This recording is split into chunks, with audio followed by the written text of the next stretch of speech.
Monsieur Enoch, vous nous parlez de la consommation du maïs face à l'inflation dans la ville de Bushmaï. Vous avez le micro pour nous présenter l'économie de votre recherche. Et vous avez 10 minutes de dépasser pas, sinon nous allons prendre nos responsabilités quant à la votation. Tout va être voté, nous vous formons déjà. Vous avez 10 minutes de présentation de votre travail. Merci beaucoup, Madame la professeure, pour la parole. Chers membres religieux, notre sujet porte sur la consommation du maïs face à l'inflation dans la ville de Bushmaï.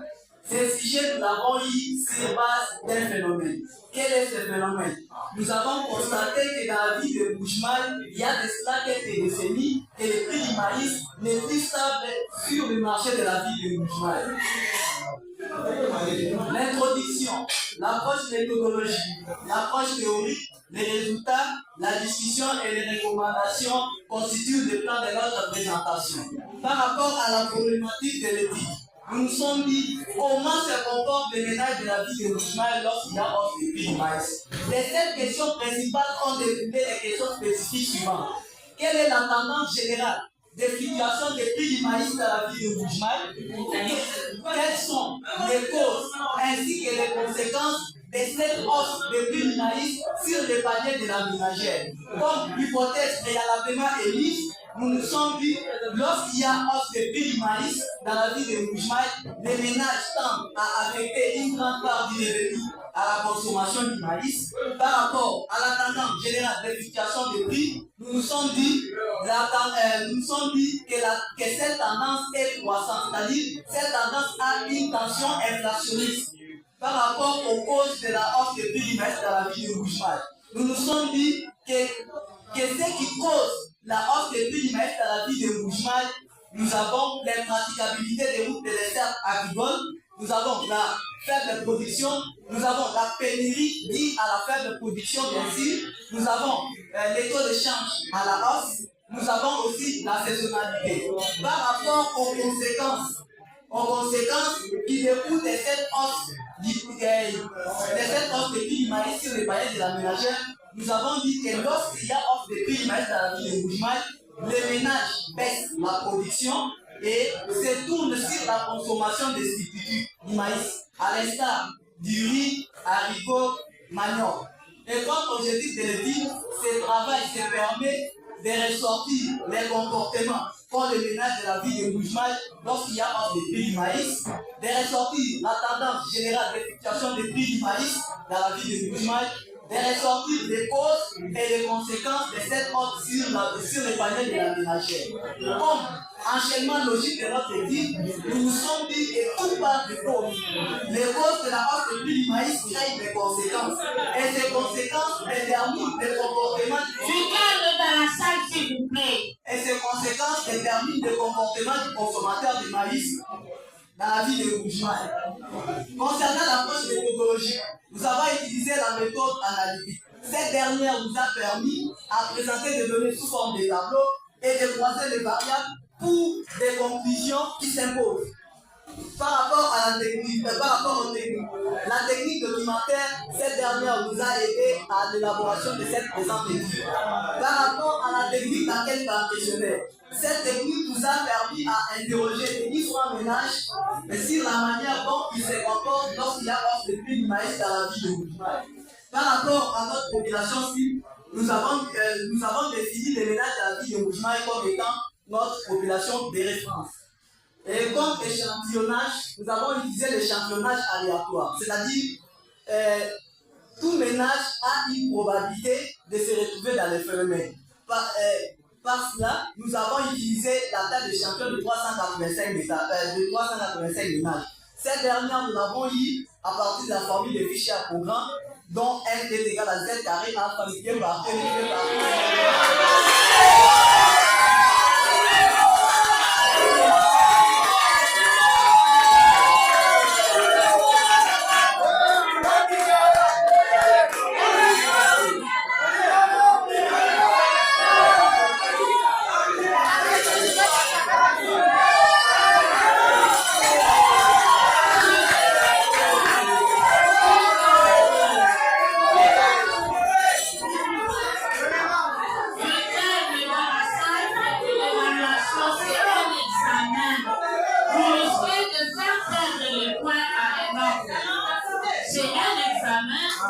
et soyez calme, il va être évalué à juste titre.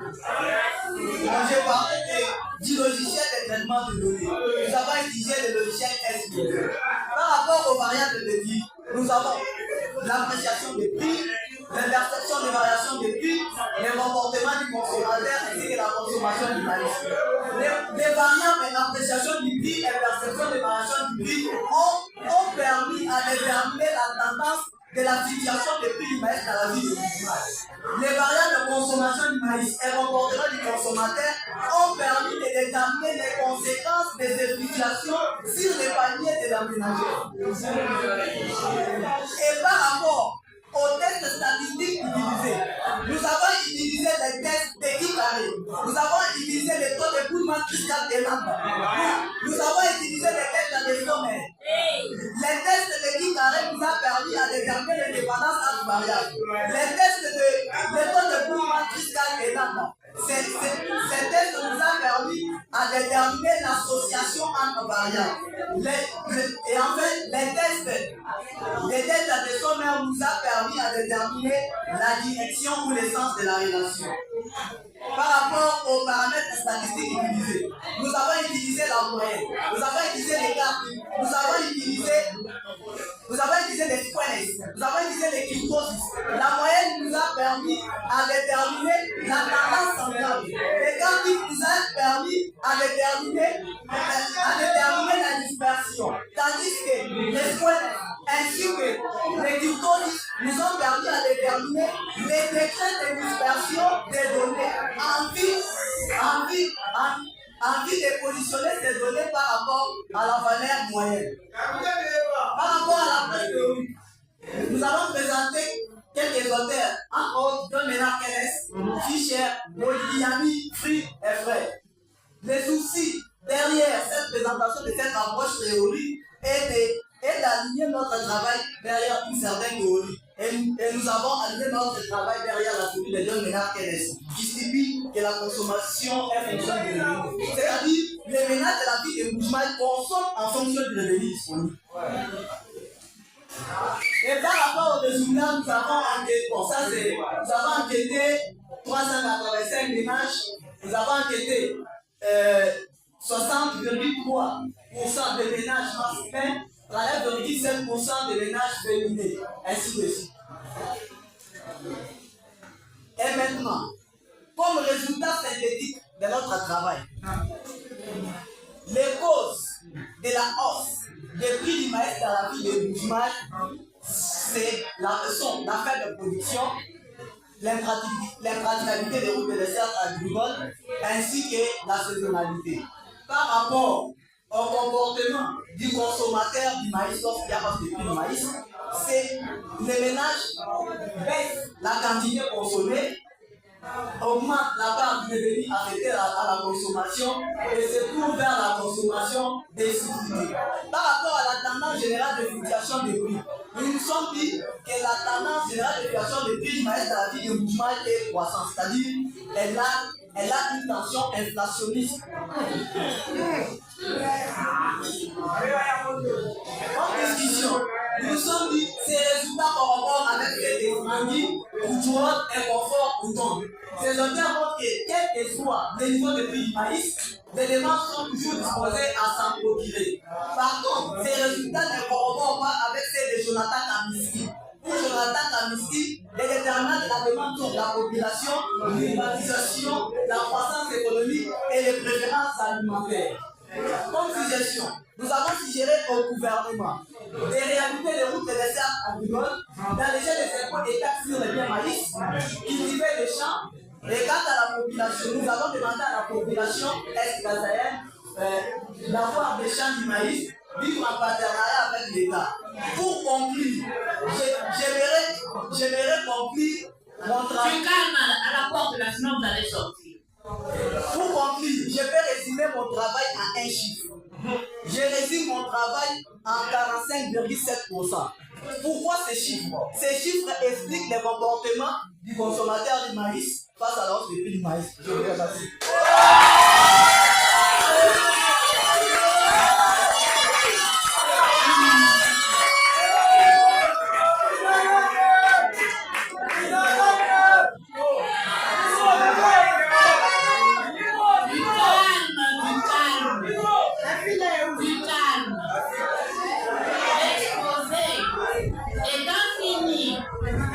J'accorde la parole au master Odjuki pour l'échange avec l'MP30. Tout à fait, c'est pas l'MP30.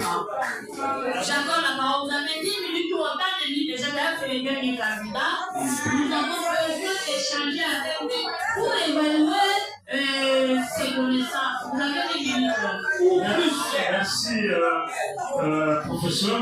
Je calme à la porte. Président du jury, pour la parole nous accorder. L'étudiant Kaminda Kapia Enoch, nous le félicitons. C'est un courageux. Il a parlé d'une manière très à l'aise, montrant qu'il maîtrise ce qu'il a fait. Comme j'ai dit au prédécesseur, là, il maîtrise. Et apparemment, il a bien travaillé avec son directeur. Il a beaucoup échangé avec elle. Je sens qu'il est dans la théorie du comportement du consommateur. Mais vraiment là, on peut nager un peu avec lui là-bas. Au-delà de résultats, c'est impeccable. Le travail est bien fait. La manière dont tu as fait des analyses et ce qui m'a... Je commence par là comme question. C'est ta dernière phrase où tu as parlé de 45%. Bien saisi. Si tu peux m'expliquer un peu, c'est quoi? Pourquoi tu as insinué sur 45%? Voilà ma première question. Merci beaucoup de la parole. Préalablement, on s'était assigné des hypothèses selon lesquelles les causes, les comportements du consommateur lorsqu'il y a le prix du maïs, c'est d'abord la baisse de la production, la consommation des structures. Et on s'est rendu compte que parmi ces hypothèses, et après notre sondage, l'hypothèse ayant reçu une grande proportion, c'est la baisse de la quantité. Et cette proportion est de 45,7%. C'est pourquoi j'ai dit que j'ai réduit mon travail en un chiffre qui est 45,7%. Ça va, j'ai compris. Je reviens sur la théorie de consommation, la théorie keynésienne. Qui l'as compris? Et Keynes dit la consommation est fonction du revenu disponible. C'est quoi le revenu disponible? Qu'est-ce que tu entends par revenu disponible? Un revenu disponible, bon, mathématiquement parlant, le revenu disponible est égal à Y moins C. Tout le monde ne comprend pas qu'est-ce que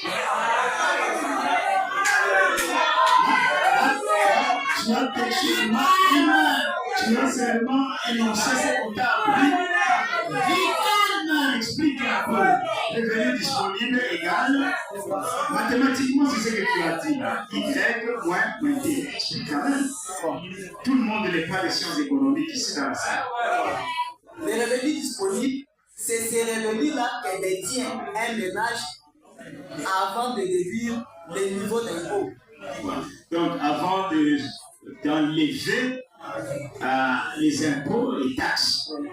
Donc, non, C'est le revenu qu'on a après avoir enlevé les impôts et taxes. Il y a le revenu brut, moins impôts et taxes. C'est ce que tu as dit mathématiquement. Revenons sur le maïs. Apparemment, tu aimes le maïs. Voilà. Je te pose la question parce que tu es consommateur du maïs. Pour toi, le maïs, c'est un bien économique ou un bien libre?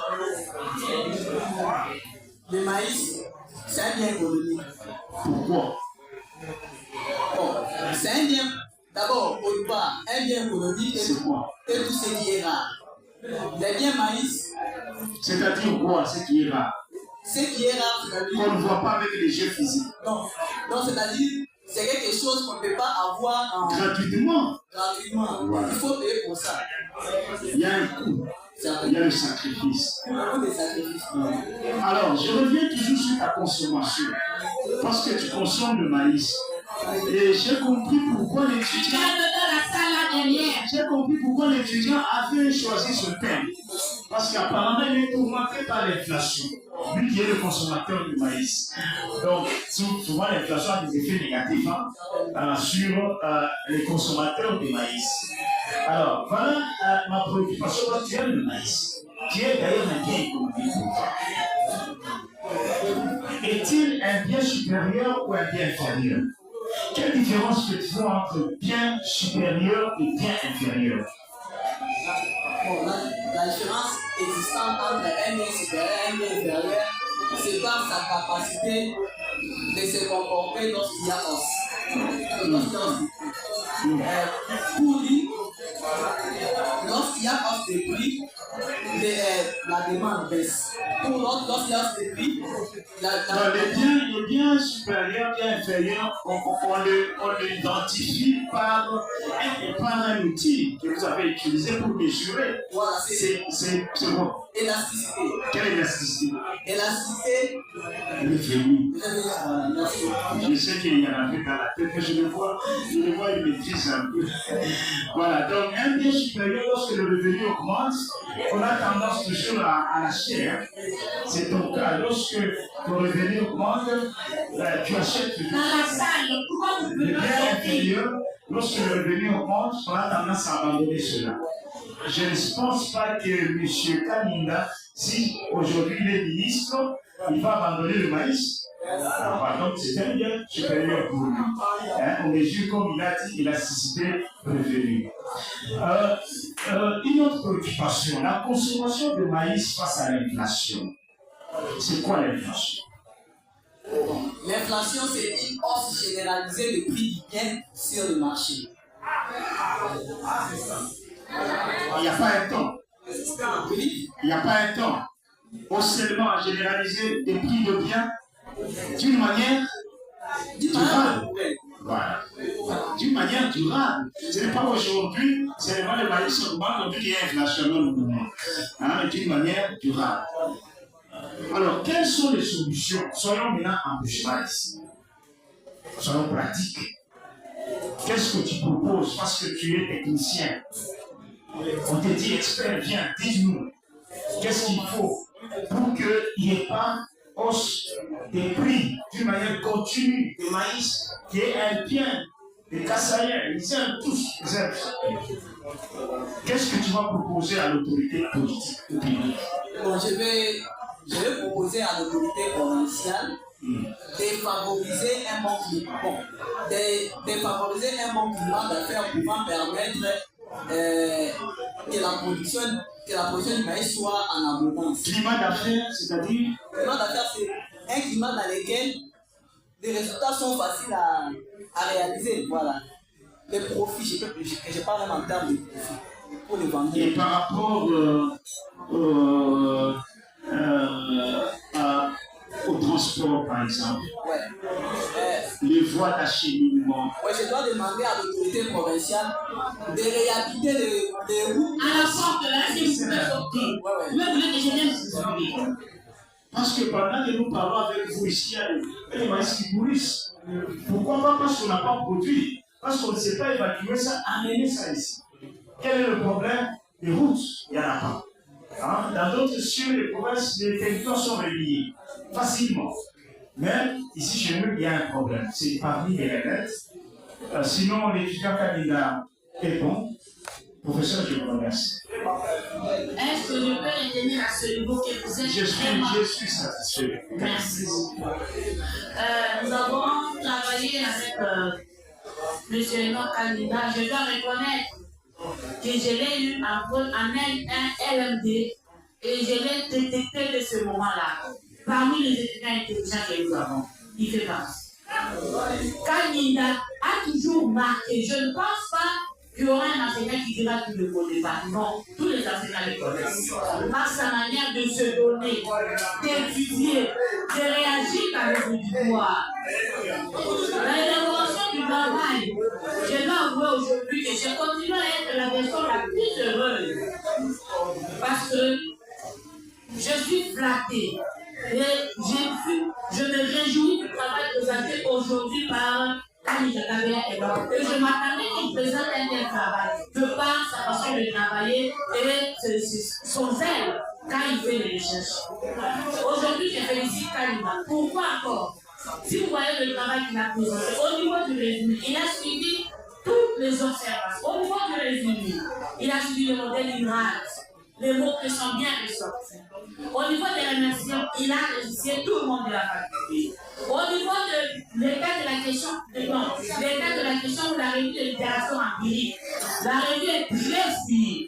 Et il a fait une revue sous forme d'entonnoir. Donc, il a touché la réalité du monde avant de chuter par la vie de Moujmal. C'est ce que j'avais recommandé. Je félicite pour cela. Au niveau de la revue de littérature théorique, voilà qu'en quoi il nous parle de John Maynard Keynes. Il réduit la consommation aux revenus disponibles.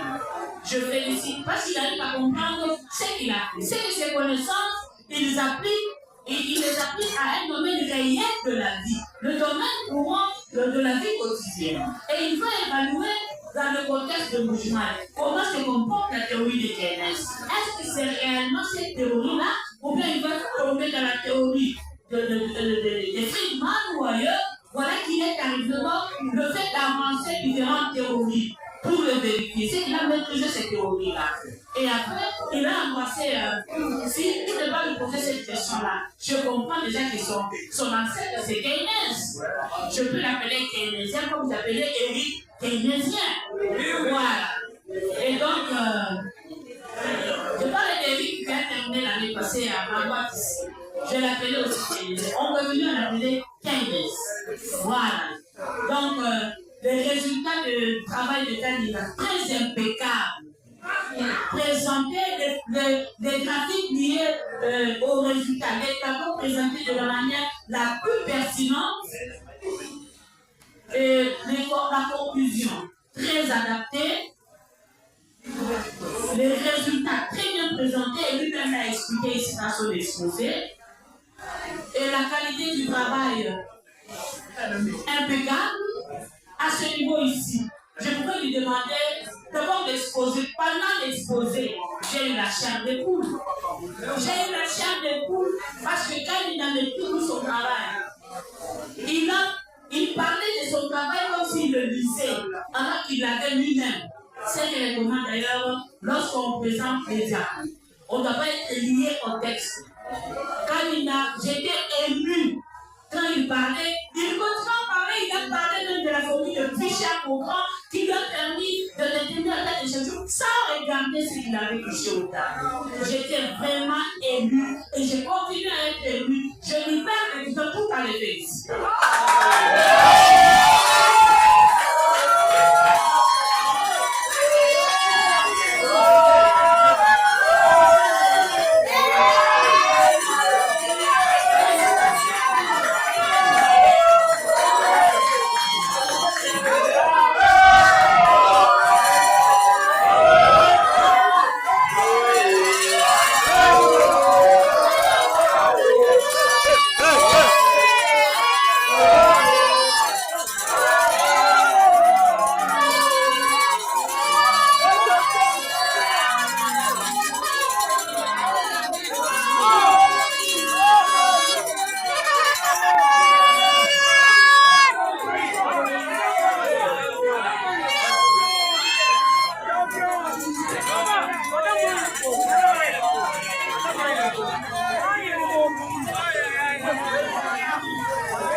Kwa